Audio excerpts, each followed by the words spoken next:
Первый объект, который посетил Беслан Джопы – птицеферма предпринимателя Даура Когония в селе Бабушара. Проект был профинансирован на общую сумму 4 миллиона 100 тысяч рублей. На эти деньги были построены помещения фермы, приобретена птица, а также корм. Птицеводческая ферма уже работает.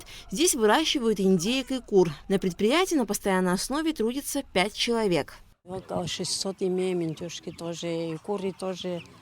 Больше 1000 цыплят. Ну, индюшки уже можно продавать, да, уже 6 месяцев.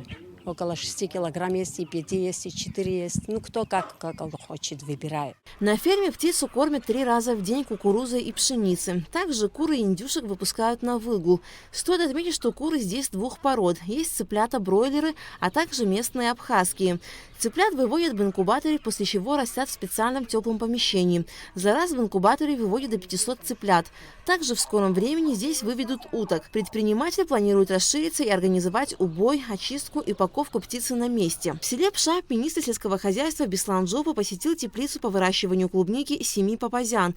На площади в 1 гектар высажено 70 тысяч корней клубники сорта Клери. Правительство выделило 1 миллион рублей на реализацию данного проекта. На эти средства была куплена рассада и приобретены минеральные средства. 1 миллион рублей они оказали помощь на 70 тысяч корней, еще 300 килограмм удобрения. Ожидаем урожайность от 12 до 15 тонн клубники с гектара земли. Есть у нас контакты в Сочи, принимают склады, мы сдаем туда в оптом.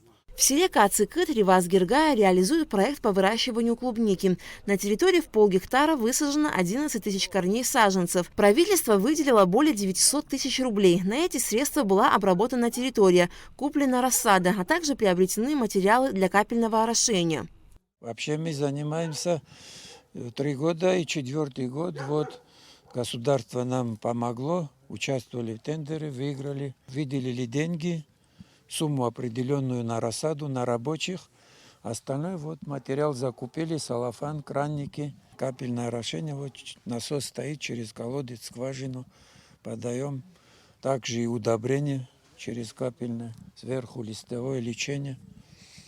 Вот ждем урожай, не знаю, 2-3 года вот с этого куска я 5-6 до 7 тонн брал. А сейчас общий объем у меня 50 тысяч корней. Думаю, от 10 до 15 тонн. В селе Кутол министр осмотрел, как реализуется проект группы жителей села, занимающихся производством чайной продукции. Этим чайным плантациям более 60 лет. Вот уже несколько лет, как Аляс Асланзе вместе с братом Адгуром Герге приступили к сохранению 10 гектаров чайной культуры. В этом году они смогли собрать чай 7-8 раз. Уже 2 года за этими чаями ухаживаем.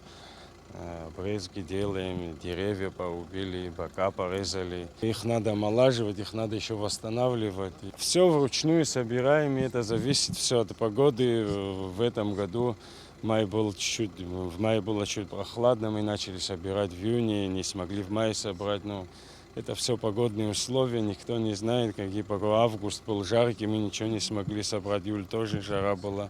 Сельчане сами своими силами построили цех, установили старое оборудование для ферментации, но желаемого результата не было. При поддержке правительства они приобрели соответствующее оборудование для сушки и ферментации чая. Теперь производство потихоньку стало налаживаться, и спрос на абхазский чай высокий. Вот то оборудование, которое им нужно было, где-то за 2 с лишним миллиона, мы им помогли. Вот включили в проект, они выиграли тендеры, приобрели. Вот сегодня, видите, они смогли уже более качественный чай в таком объеме, который есть. Им нужно еще помочь, наверное, мы еще поможем. Раз производство работает, ребята, они нелегкий труд, у них большие такие вот планы на будущее, чтобы каким-то образом ввести в плантации орошение, привести в порядок плантации, омолодить, тяжелые подрезки сделать. С техникой надо помочь. И кое-какое оборудование для другого вида чая, уже вот для зеленого чая. Ну, ребята с образованием агрономическим, видно, что они уже и помимо образования научились, опыт имеют. Я думаю, что надо им помочь, государство поможет им для того, чтобы довести до конца. В завершении инспекционной поездки первый вице-премьер, министр сельского хозяйства Беслан Джопы подвел ее итоги. Мы, в принципе, знаем состояние наших проектов. Это вот в рамках развития сельского хозяйства из бюджета государственного выделяем мы ежегодно 100 миллионов. Вот второй год сейчас эта программа проходит, и мы в результате тех программ, которые мы принимали и обеспечивали, и финансировали в прошлом году, вот сегодня мы уже вот должны пожимать плоды. Но на сегодняшний день я скажу, что вот в Гугришском районе вот объект, который по выращиванию, по птицеводству, очень благополучный, очень хороший проект, потому как вы видели, есть, вы видите, товар уже готовы уже к реализации. Я думаю, что 3-4 таких проекта хороших, вот именно они могут обеспечить весь рынок наш абхазский именно качественной продукции. Мы им дальше еще должны помочь с обеспечением генератора, скажем, опять же, проблемы с энергетикой, чтобы они могли бесперебойно работать. И то же самое мы смотрели по однолетним культурам, проекты, это по клубнике. Вот 2 проекта мы сегодня смотрели, они очень даже нормальные ребята, поработали. То, что мы им оказали помощь, они воспользовались, как говорится, очень даже качественно, потому как у них хозяйства хорошие, ухоженные. В том и в другом проекте они по 15-20 тонн продукции получат, которая уже будет вывозиться и реализовываться за пределами Абхазии. Мы идем правильным путем в том виде, что мы не финансируем, мы не выделяем деньги, а вот именно людям приобретаем все то, что они хотят для своего производства. Это дает такой результат, что люди смогли, те участники проекта, выиграв тендер, конкурс, они не запустили дело, а именно есть результат хороший. Президентская программа развития сельского хозяйства Абхазии реализуется во всех районах республики. На 2023 год заявки на проекты уже приняты. В начале нового года комиссия приступит к их рассмотрению. Альга Трапш, Алексей Гухава, Абхазское телевидение.